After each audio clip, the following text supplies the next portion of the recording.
Welcome back to another episode of the Hermit Poetry Series. I'm Neil Aitken, and on this channel I read poetry, mostly work by contemporary poets, occasionally poems of my own, and once in a while poems from the past. Today's poem comes to us from Michael Ondaatje. You can't really see it from this book because I don't have the dust cover for it, or the dust jacket. But this is Michael Ondaatje's The Cinnamon Peeler, selected poems published by Alfred Knopf in 1991.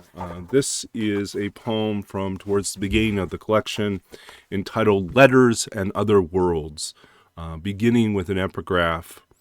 For there was no more darkness for him, and no doubt like Adam before the fall, he could see in the dark. My father's body was a globe of fear. His body was a town we never knew. He hid that he had been where we were going. His letters were a room he seldom lived in. In them, the logic of his love could grow. My father's body was a town of fear. He was the only witness to its fear dance. He hid where he had been that we might lose him. His letters were a room, his body scared. He came to death with his mind drowning. On the last day, he enclosed himself in a room with 2 bottles of gin, later fell the length of his body so that brain blood moved to new compartments that never knew the wash of fluid, and he died in minutes of a new equilibrium. His early life was a terrifying comedy, and my mother divorced him again and again.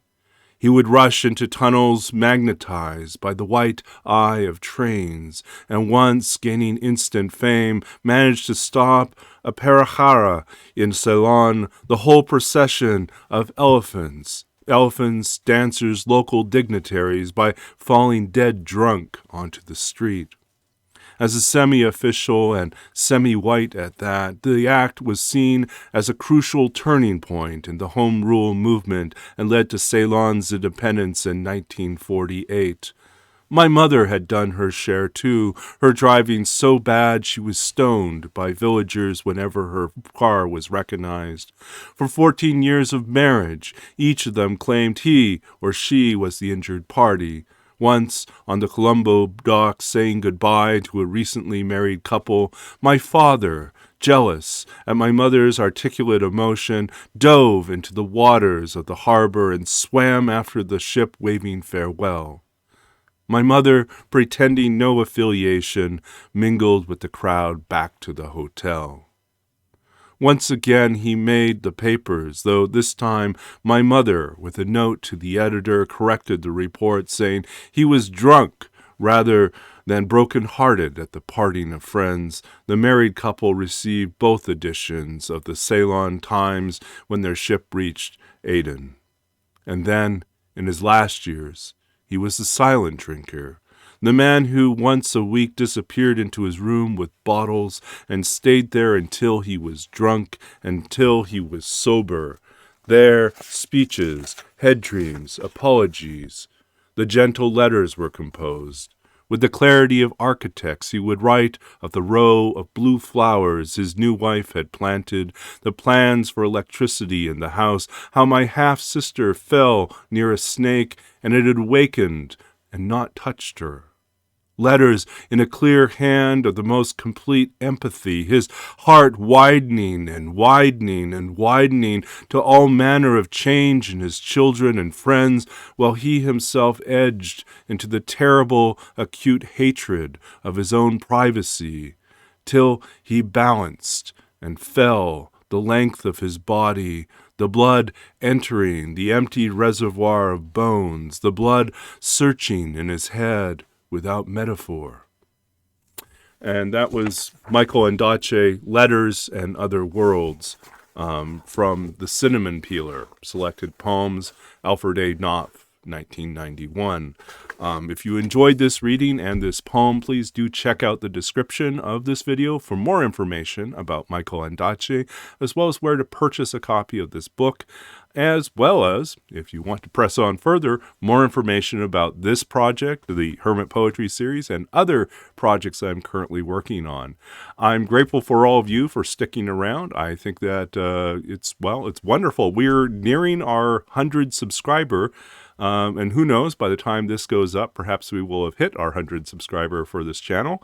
It's a small but important milestone for me, at least. I'm grateful for all of you who have found value and pleasure in listening to these poems and these readings. And I hope in some small way this inspires you to keep on working on your own work, or inspire you to turn to these poets and discover more of their work. Both, I think, are true for me. I find myself always turning to these poems and to these poets, both for comfort and also for discovery, to be brought into some place that I haven't imagined, some place that I didn't know existed until I encountered the poem. And I think that's one of the great magical things that happens in literature, is that we write not just to reiterate what we know, but to open a door into a world that we don't know and step inside with a little bit of that awe and wonder ourselves, so that the readers too might discover that. So I'm grateful for you being a part of this journey, and I wish you all the very best as we go into, we're midway through this week, but looking forward to more weeks to come and more months to come of this series and these poems. So if you, for this month in particular, I'm showcasing Canadian poets. If you're a Canadian poet with a book out and would like to be featured, please let me know. If you know of Canadian poets that you would like to see featured on this series, please let me know. And if there are particular poems you'd like to see read, please let me know. And you can do that in the comments, or you can reach out directly through my website and contact me by email. I'm always open to those type of suggestions. And until next time, I'm Neil Aitken. This is the Hermit Poetry Series, and we'll be back again soon. If you like what you're hearing, subscribe to the channel, hit the bell icon, or just share these videos and help others discover the series. And until next time, all the best. Keep writing, keep reading, keep working on these things and building bridges, so that we can travel into new and exciting places, one word, one poem at a time. And we'll see you again soon. Take care until then. Bye.